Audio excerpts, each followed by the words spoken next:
difficult, and I think you know the answer to that. But he's also in college though, so it's a lot for him. But back in the day when we first started, it was during the times of the Floyd riots and everything.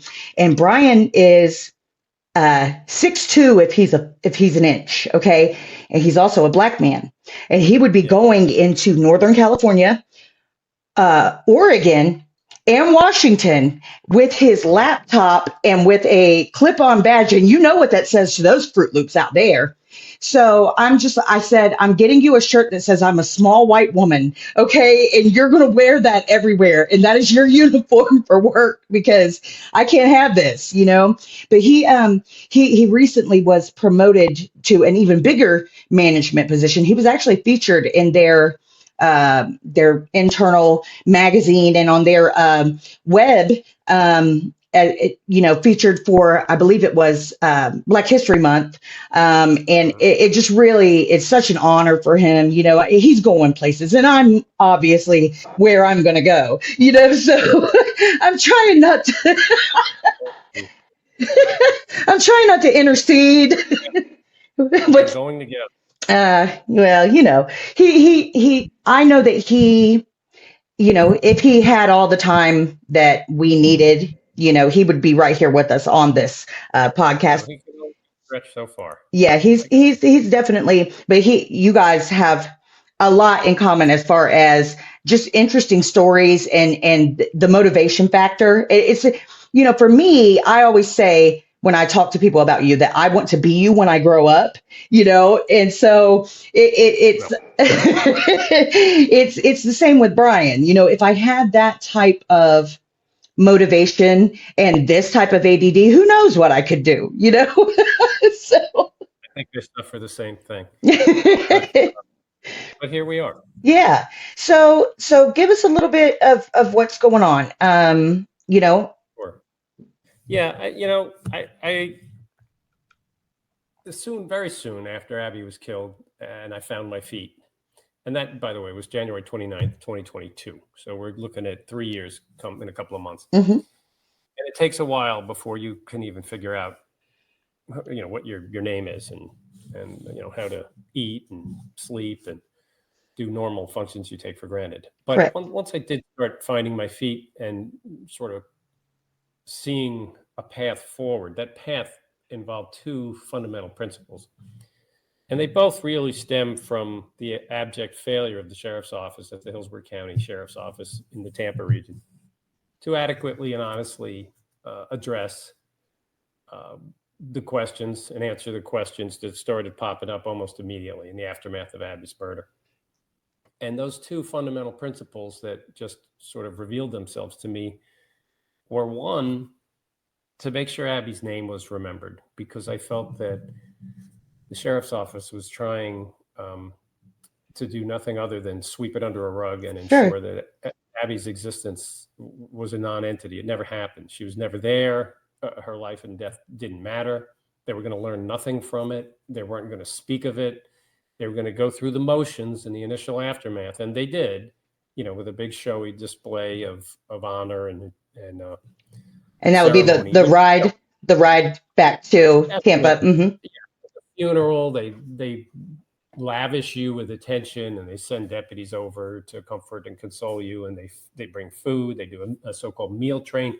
And let me tell you, these are all vital, necessary, wonderful lifeboats at the time. Sure. Yeah. These aren't nothing I would recommend to anybody. You don't want to, obviously, as you well know, you don't want to sacrifice a child for any reason.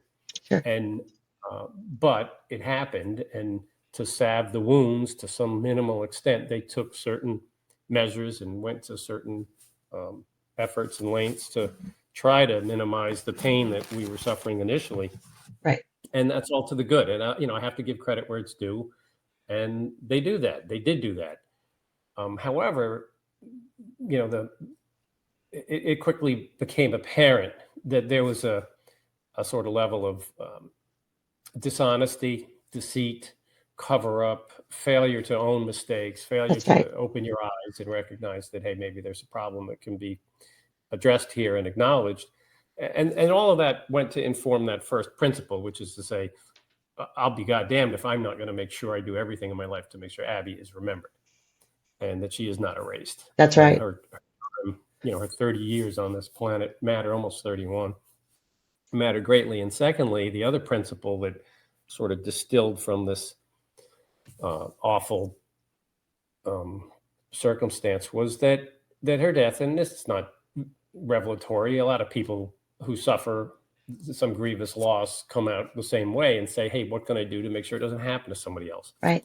And in my case, I know I'm my sons are cops, and one of them graduated the year before in Maryland, another class, a younger class right behind him, a young man, just a few years on the job, volunteered for a DUI task force in a holiday season between Thanksgiving, right where we are now, actually, between Thanksgiving and Christmas in Maryland. And he was tragically struck and killed by a guy.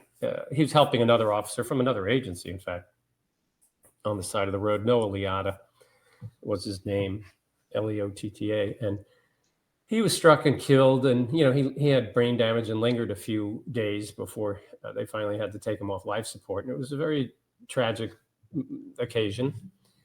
I went to his funeral, the first line of duty death funeral I'd ever been to. And frankly, I'm tempted to say, I know I'll be accused of being a bootlicker and all that, and I get it. But cops play a vital role. They're underappreciated. It's a thankless job. And if you go to a line of duty death funeral, it may change somebody's idea. It's very powerful, and for good reason. All of the days that you are committed to being out here, and that was one of the things that I loved so much about hearing stories about Abby was, hearing about how she would, she would comfort children when she would respond to DV calls, and that right there for me won me immediately. And this, and her love for her dogs, and and things that make cops a person to you. I know that there's this whole all cops are bad situation out here.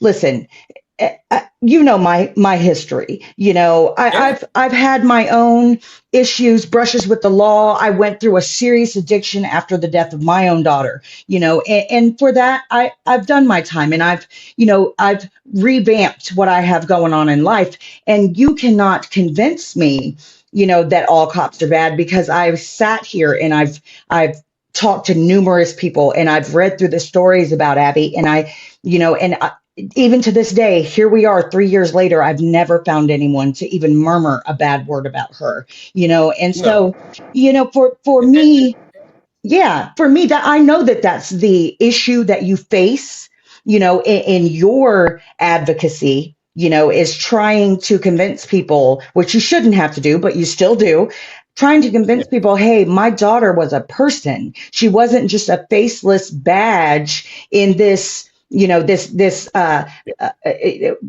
deal that you have going on, where anybody who is in a uniform is not a good person. And that's just not the case, so. No, that's absolutely correct. And, like you said, cops are people. They have families and feelings and kids and parents and lives, and they do and dogs. The same thing with one very big exception, and that is that they do the job that we as a civil society ask them to do. We got together and maybe you're an 89-year-old frail man, sickened with whatever, and you're largely physically defensive. That in a world of predators, and I'm not trying to cast the world darker than it is, but there are people who will capitalize on other people's weakness in a heartbeat. And I'm exaggerating it, but there are those among us who are weaker and those who are stronger, and we don't all have the same capabilities. But thousands of years ago, we got together and said, wouldn't it be a better idea to task a certain subgroup among us to be the guardians, to be the ones who go out and protect the weaker among us from the evildoers, the predators. And everybody said, yeah, great idea. What do we call them? Well, we're going to call them cops. Okay, now I know there's arguments about the origins of American policing, but those in very, very general terms are the basic At least contract we have. at least in England, that's how it went.